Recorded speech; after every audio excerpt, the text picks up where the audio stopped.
निर्वाण सुख संविदे नमः शान्ताय घोराय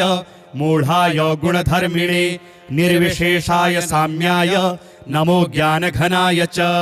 क्षेत्रज्ञाय नमस्तुभ्यं सर्वाध्यक्षाय साक्षिणे पुरुषायात्ममूलाय मूलप्रकृतये नमः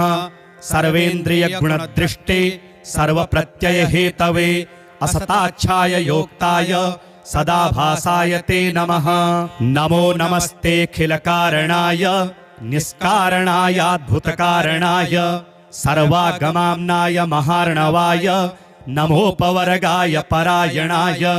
गुणारणिच्छन्नचिदोष्मपाय तच्छोभविस्फूर्जितमानसाय नैष्कर्म्य भावेन विवर्जितागम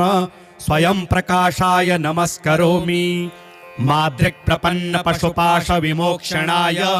मुक्ताय भूरि करुणा